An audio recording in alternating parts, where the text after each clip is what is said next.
오늘 하나님의 말씀은 마태복음 22장 1절로 14절 혼인잔치 비유입니다. 누가복음에도 나옵니다.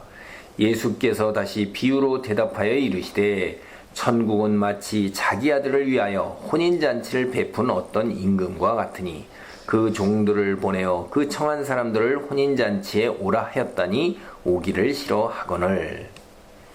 이 맥락이 나오는 것이 어떤 맥락이에요?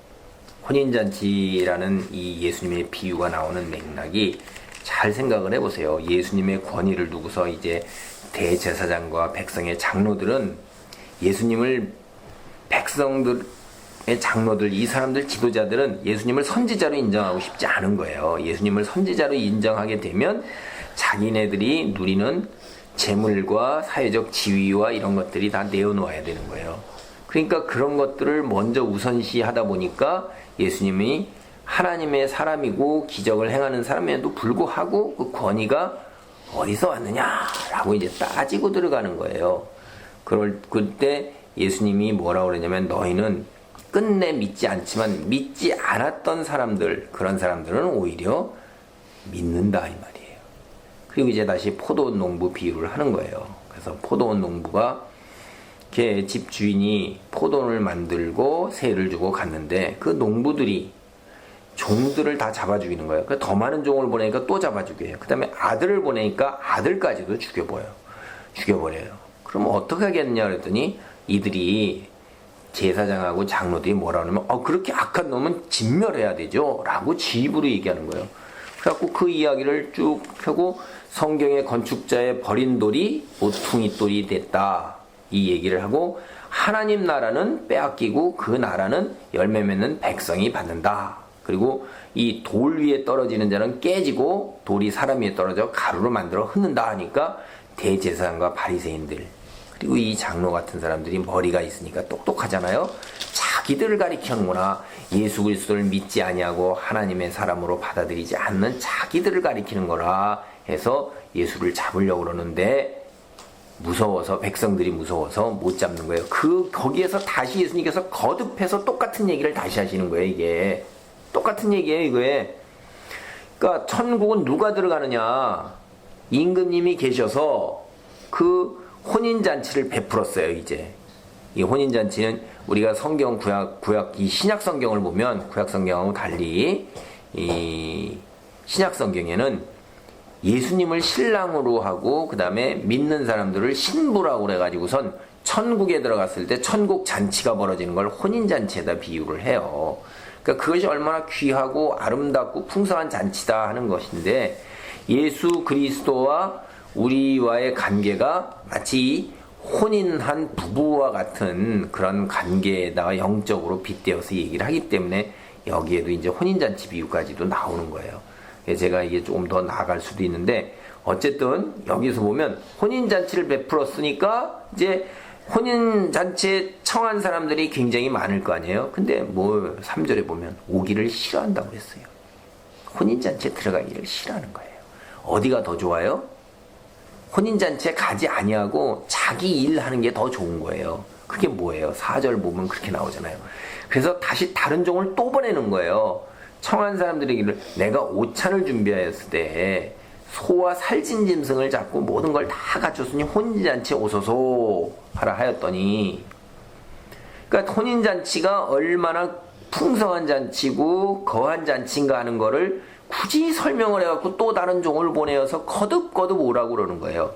소와 살찐 짐승 잡고 너희들이 원하는 모든 것들을 다 풍성하게 다른 잔치보다도 더 아주 귀하게 잔치상을 차렸으니 꼭 좀 오셔서. 이러니까 5절 6절 보세요. 그들이 돌아보지도 않고 한 사람은 자기 밭으로 한 사람은 자기 사업하러 가고 그 남은 자들은 종들을 잡아 모욕하고 죽이니. 이런 거예요. 그러니까 자기가 잔치에 참여하는 것보다도 자기 일을 갖다 하는 거예요. 내 일 뭐예요? 밭에 가서 나 농사 짓겠다. 한 사람은 나 돈 벌러 가겠다. 그런데 또 남은 자들은 그것보다도 더 나면서 오히려 혼인잔치에 오소서 한 사람들을 잡아서 모욕하고 그 다음에 죽이는 거예요. 야, 이게 얼마나 악한 것입니까? 이게 이런 거하고 똑같은 거예요. 이스라엘 하나님께서 천국에 들어갈 수 있도록 이 세상이 전부가 아니라 이 말이에요. 내가 너를 창조했으니까 이 세상을 살 이후에 천국이 기다리고 있다. 그러니까 천국에 들어가기 위해서는 내 말을 지키고 순종하면서 살아라. 천국에 들어갈 때 천국잔치가 벌어진다. 이런 얘기를 해도 그들은 그 관심이 없는 거예요. 우선 이 땅에서 먹고 사는 것, 자기 돈 버는 것, 자기 쾌락 누리는 것, 이게 더 좋은 거예요. 그거에 관심이 있지. 그 위에 천국잔치 그까짓 거 뭐 하고선 그 다음에 하나님께서 보낸 선지자들을 모욕하고 그 다음에 잡아 죽이는 거예요. 그러니까 7절 8절 뭐라고 그래요. 임금이 노하여 군대를 보내어 그 살인한 자들을 진멸하고 그 동네를 불사르고. 하나님께서 이 하나님의 천국잔치에 초청을 받았는데 오지 아니하고 오히려 보낸 종들을 죽인 사람들을 이제 그들을 이 땅에서도 진멸을 하고 그들이 사는 곳마저도 다 파괴시키는 거예요. 이스라엘 민족이 어떻게 됐어요? 나라가 없어져가지고선 다 끌려가고 죽고 끝나버렸잖아요. 그 다음에 이제 8절 9절 보세요. 이에 종들에게 이르되 혼인잔치는 준비되었으나 청한 사람들은 합당하지 아니하니 네 거리 길에 가서 사람을 만나는 대로 혼인잔치에 청하여 오라 한데, 천국은 준비가 되어 있어요. 그럼 천국에 들어올 사람이 있어야 될 거 아니에요.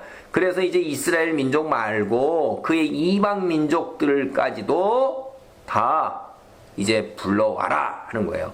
그리고 혼인잔치가 준비되어서 오라 한 이스라엘 민족이 천국에 들어오기가 합당하지가 않다. 천국의 천국잔치 합당하지 않으니까 네 거리 길, 이 이스라엘 민족이요 동서남북 이렇게 하면요 그게 온 천하를 가리키는 거예요. 사거리 길이잖아요. 사거리 길.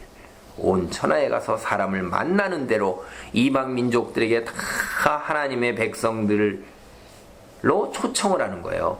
그래서 10절 보세요. 종들이 길에 나가 악한 자나 선한 자나 만나는 대로 모두 데려오니 혼인잔치에 손님들이 가득한지라. 그러니까 하나님의 사자들이 가가지고 이제 누구든지 다 복음을 전하고 그냥 다 데려오는 거예요. 천국잔치에 오라고 다 데려오는 거예요. 악한 자나 선한 자나 다 데려왔어요. 그러니까 혼인잔치에 손님이 가득, 이제 천국의 잔치가 배설이 되었는데 거기에 사람이 가득한 거예요. 11절 임금이 손님들을 보러 들어올세 거기서 예복을 입지 않은 한 사람을 보고. 여러분 이 옷이라는 건요 예복이잖아요. 신분을 나타내는 거예요. 이 성경에서 비유할 때 이 옷은 상당히 깊은 의미를 지닌 많은 것들로 나와요. 이 옷이. 그런데 특별히 신약 성경에서 나오는 그 옷은 천국에 들어가는 사람은 흰 옷을 입습니다. 그게 뭐예요? 그리스도를 믿고 회개함으로 세상과 구별되는 거룩한 삶을 살기 때문에 한 옷, 빛처럼 빛나는 하얀 옷을 입는 거예요. 예복이라는 것은 하나님 예수 그리스도를 믿고 그 다음에 회개해서 순전히 하나님 말씀 믿고 의지하고 순종하며 살고자 하는 그런 사람이 된 신분으로 입혀주는 게 그게 흰옷이고 그게 예복이에요. 근데 혼인잔치에 그냥 선한 자나 악한 자나 다 데려왔으니까 악한 자는 뭐예요? 하나님을 믿지 않는 사람을 악한 자라고 해요. 믿지도 않는데 천국에도 어떻게 들어가겠어요? 예복이 없는 거죠. 그러니까 12절 이르되 친구여 어찌하여 예복을 입지 않고 여기 들어왔느냐 하니 그가 아무 말도 못하거늘.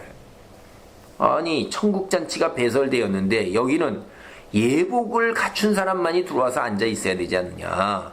근데 어찌하여 예복을 입지 않고 여기 들어왔느냐. 한 말도 못하고 어찌하여 하나님을 믿고 하나님의 백성으로서 거룩한 삶을 살고자 결심하고 그렇게 삶을 살고자 노력하지도 않았는데 너는 어째 이 자리에 와서 앉아있느냐 이거죠.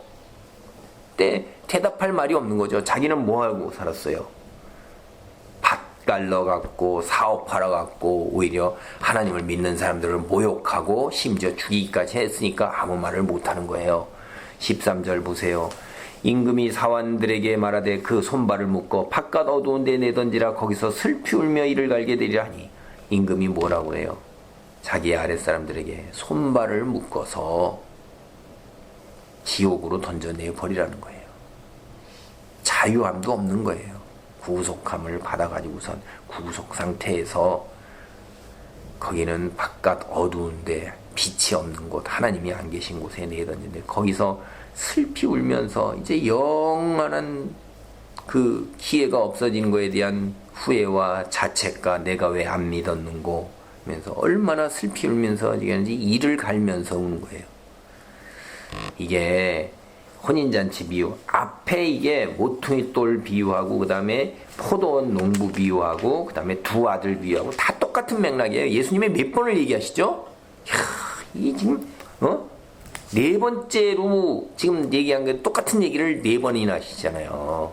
성경은 보통 비슷한 얘기를 두 번, 세 번씩 반복합니다. 진실이라, 진리라는 것을 갖다가 머릿속에 넣어주기 위해서 계속해서 반복해서 얘기하는 거예요. 청함을 받은 자는 많되 택함을 입은 자는 적으니라. 복음이 선포돼서 모든 사람의 귀에 들렸지만 그 복음을 듣고 진실로 예복을 준비한 사람은 생각보다 그렇게 많지 않다는 거예요. 교회 안에도 가라지가 있다는 걸 잊어버리지 마세요. 겉모습으로는 다 그래도 그게 가라지가 많은 거예요. 우리가 이 세상에서 세상에 지금 당장 누리는 것들이 보통 다 우리는 더 급해요. 그것을 인내하고 참으면서 영원한 시간에 천국잔치에 천국에 들어가는 것을 생각하면서 이 땅에서 어려움을 감내하면서 살아가는 신앙의 사람 생각보다 적습니다. 내가 그런 자리에 있고 그런 자리에 있게 되기를 간절히 기도하고, 그리고 성경 지식 아는 거 가지고는 안 돼요.